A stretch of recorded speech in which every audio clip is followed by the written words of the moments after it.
Aujourd'hui, on va parler d'un navigateur qui a fait énormément parler aux US. Je parle de Perplexity Comet. Dès lors de son lancé via invitation, énormément de personnes s'attendaient à ce que ce navigateur remplace Google Chrome. Pourquoi? Eh bien, parce que ce navigateur, il a directement intégré un agent IA qui peut contrôler votre navigateur. Et oui, c'est ce qui fait la beauté de Comet de Perplexity. Et dans cette vidéo, je vais vous dire le fond de mes pensées. Est-ce que Comet de Perplexity, c'est un navigateur que vous pouvez faire confiance? Parce qu'on ne va pas se mentir, le fait d'intégrer directement l'intelligence artificielle et tout ce que tu auras à faire, c'est juste venir ici et cliquer sur Assistant. Et si tu ne veux pas cliquer sur Assistant, tu peux directement faire Option A, si je ne mens pas. Et ça va ouvrir cet onglet d'assistant où on peut appeler ça Sidebar.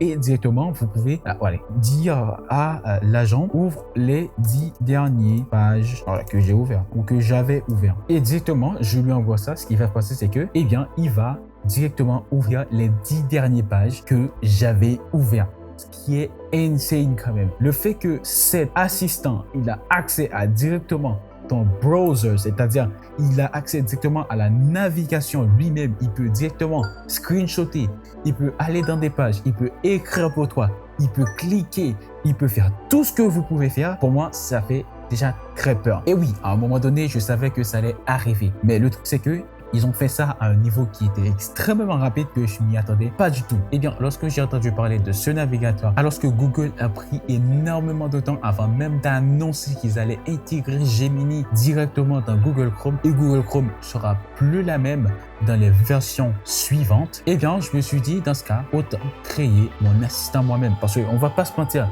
le fait de laisser Perplexity Comet diriger mon navigateur, avoir accès à mon Gmail, oui, parce que il vous donne accès à connecter votre Gmail et comme ça, Perplexity Connector, je crois que c'est quelque chose comme ça, il y aura accès à tes derniers emails. Alors moi, je l'ai testé et ensuite je l'ai tout de suite déconnecté parce que je ne donnerai jamais à l'intelligence artificielle accès à mon navigateur. Enfin, pas mon navigateur, mais ma boîte email. À moins que je crée ce navigateur et il est entièrement privé. Et c'est quelque chose que vous pouvez faire. Il y a déjà des outils qui sont disponibles que vous pouvez utiliser pour créer votre propre sidebar. Tout comme moi, je suis en train de le faire. Alors, j'aimerais partager directement avec vous Agent Chrome. Alors, Agent Chrome, c'est un sidebar que j'ai directement créé pour Google Chrome principalement parce que c'est pas un pop-up, c'est un sidebar. Eh bien, lorsque je dis sidebar, eh bien, tout ce qu'il va faire, c'est qu'il va écraser une partie du navigateur eh bien, pour intégrer ce sidebar en fait. Et comme ça, vous pouvez voir que eh bien, si je vais sur cette page, si je ferme ici, alors ça c'est Sonora Search, eh bien c'est une sorte de agent chat que j'ai créé moi-même pour principalement discuter avec l'intelligence artificielle, mais de manière privée, c'est-à-dire j'ai directement utilisé soit Ollama, soit LM Studio, et comme ça, même si j'ai pas Internet, eh bien l'intelligence artificielle, si je décide de lui donner des outils comme des outils de recherche ou même des serveurs MCP, eh bien il va directement avoir accès. Ça c'est si je veux, principalement. Mais tout reste privé, c'est-à-dire tout reste sur ma machine, sur mon laptop. Rien ne va sur les serveurs de Perplexity. Et comme ça, si je demande à l'intelligence artificielle quels sont mes derniers emails ou mes 10 derniers emails, eh bien, cette IA, il va être directement intégré, il va faire partie de ma machine en fait. Et comme ça, tout reste privé. Et s'il a accès à Internet, c'est juste moi qui l'a donné accès. Et comme ça, tout reste entièrement privé. L'une des choses que énormément de personnes, c'est-à-dire qui est dans l'industrie intelligence artificielle ou automatisation, ne vous a jamais dit, c'est que vous n'avez pas besoin d'une IA ou d'un modèle qui est extrêmement lourd. Juste avec GPT par exemple, OSS, de 20 billions de paramètres, vous pouvez directement commencer, même pas 20 billions, vous pouvez même commencer avec 7 billions de paramètres. Donc, c'est-à-dire c'est un modèle qui est extrêmement léger en fait. Donc, moi, principalement, j'ai pas de modèles qui sont extrêmement lourds sur mon PC. C'est-à-dire ce sont des modèles qui sont extrêmement légers. Eh bien, c'est là que résout la beauté de l'open source. Et moi, je vais vous le dire, est-ce que ça sert à quelque chose d'utiliser Perplexity Comet? Non, je pense pas. Parce que vous pouvez directement utiliser un modèle, par exemple ChatGPT ou même Gemini ou même Claude 4. Et comme ça, vous payez 50 balles, vous payez 100 balles et vous téléchargez l'un des modèles open source gratuitement via Ollama. C'est privé. Rien ne sort de votre machine, à moins que vous voulez que ça sorte. Et ensuite, ce qui va se passer, c'est que vous allez utiliser soit ChatGPT, comme j'ai dit, soit Gemini, ou même soit Claude, et vous allez créer ce système de navigateur. Et comme ça, tout ce que vous avez à faire, c'est cliquer ici, et ensuite, vous allez directement demander quelque chose à l'agent IA. Et vous pouvez voir, moi, j'ai directement Ollama ici. Et si je clique, j'ai tous mes modèles et directement, je peux demander à l'IA de contrôler mon navigateur. Parce que j'ai deux modes. J'ai Agent Mode, j'ai Chat Mode. Agent Mode, il a accès directement à mon navigateur. Et vous inquiétez pas, si vous voulez ce petit Chrome extension qui peut directement contrôler votre navigateur et vous allez directement utiliser un modèle qui est vraiment léger, eh bien, il va être open source. Je ne l'ai pas encore terminé, mais n'hésitez pas à me le dire dans les commentaires si vous voulez que je le mets open source au plus vite, c'est-à-dire vous voulez avoir accès à la version bêta avant que la version finale, il sort. Et comme ça, eh bien, vous allez avoir directement accès avant toutes les personnes parce que vous vous êtes abonné ou vous regardez la vidéo actuellement. Et comme ça, vous avez accès. Maintenant, parlons de Perplexity Comet. Alors, comme vous voulez le voir, c'est un navigateur qui peut faire des choses extrêmement puissantes. C'est-à-dire, il peut directement aller rechercher dans tes recherches, c'est-à-dire tes anciennes recherches, et il va aller rechercher, par exemple, tes 10 dernières recherches. Mais il n'a pas que ça, en fait. C'est juste Perplexity directement intégré à un navigateur et ensuite des capacités agentiques qui ont été ajoutées, qui est l'assistant en fait. Et l'une des choses que j'adore avec Perplexity qui a été intégrée, malheureusement, on va pas se mentir, il a des bonnes choses aussi Perplexity, c'est que si je décide d'aller, attends mais ça c'est Isaac Adjar, si je décide d'aller regarder cette vidéo de Isaac Adjar qui il y a 8 ans de cela, eh bien directement je peux fermer, alors je peux mettre pause sur la vidéo et directement je vais cliquer sur cette petite bouton et bien ce qu'il va faire c'est qu'il va tout simplement faire le résumé de cette page et ensuite on fait ça. Alors on teste directement, on va faire ça, summarize the current page. Et là, vous pouvez voir qu'il m'a juste dit la vidéo YouTube, le pilote de karting Isaac Adjar et ensuite interview menée, blablabla. Et ensuite, il explique l'importance de savoir son propre kart, son premier championnat et sa progression, blablabla. Et d'où ça sort? Et bien, principalement, je pense que c'est un outil qui prend la transcription des vidéos de YouTube et comme ça, l'intelligence artificielle, il a accès à cette transcription pour vous donner le résumé. Et vous pouvez faire ça avec plein d'autres pages. Vous pouvez directement aller sur Twitter ici et si je fais summarize this page, eh bien, il va passer la même chose. Il va scraper la page et ensuite, il va directement avoir accès à cette page en fait. Alors, principalement, je ne sais pas comment cela fonctionne behind the scenes, c'est-à-dire derrière ces codes, je ne sais pas comment ça fonctionne. Et eh bien, la manière dont il m'a répondu, on va pas se mentir, ça n'a pas été créé principalement pour X ou Twitter en fait. Dans le sens où, enfin, toutes mes actualités, c'est en anglais en fait.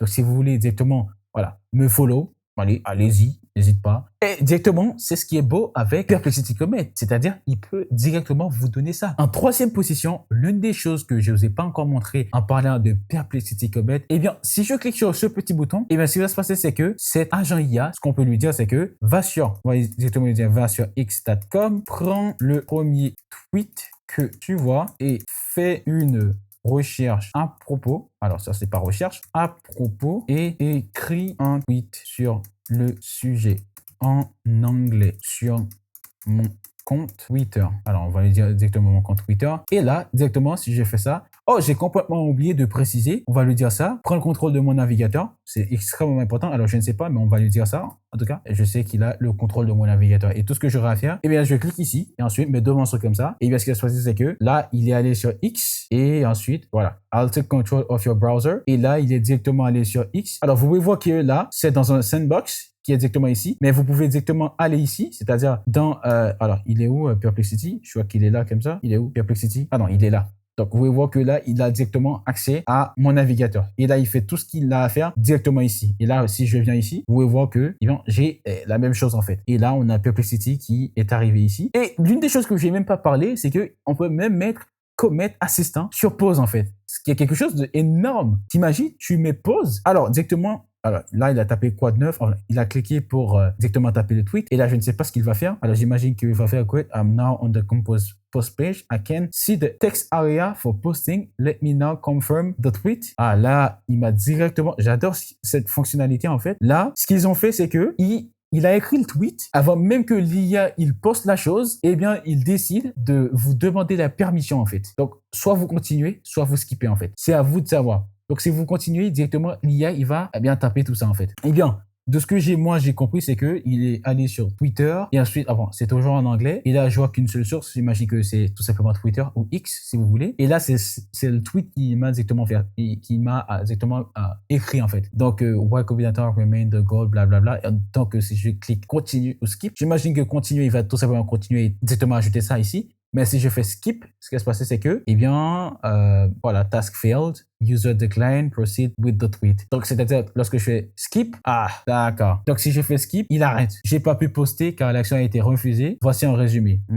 D'accord. C'est pas mal, non? Là, maintenant, on va essayer en cliquant continuer. Prends le contrôle de mon navigateur. Ensuite, va sur Twitter et fais un tweet à propos de Perplexity Comet. Le tweet doit être en anglais et doit pas dépasser 150 mots. Et là, directement, voilà, j'ai fait ça. Le tweet doit être en anglais et doit pas dépasser 150 mots. Et là, si je l'envoie, il vient exactement ce qu'il va faire, c'est que j'imagine qu'il va faire la même chose. Il va summarize et ensuite, il va avoir accès à mon navigateur et ensuite, il va écrire un tweet à propos de Perplexity Comet. On va voir. Et là, il m'a fait ça. Et si je mets continuer, boum, qu'est-ce qui va se passer? Voilà, I help you. Je crois que j'ai déjà vu ça. Et voilà, c'est beaucoup trop en fait, comme j'ai déjà dit. Et là, the post exceed the character by bla bla bla. Et qu'est-ce qu'il va faire? Eh bien, il va supprimer là-dedans. Enfin, il a réécrit. Et là, il va dire still 100. Et là, il va retirer le web automation, j'imagine. Et bam, voilà. Non, il a retiré dans le tweet encore. Et là, il a dit perfect. Et ensuite, the tweet is now waiting the character limit. 15 caractères. Et là, now I can post the tweet. Là, il va directement cliquer sur poster, j'imagine. Et il va cliquer. Page still show the same compose interface. Ouais, c'est parce que tu n'as pas cliqué. Et voilà, il vient de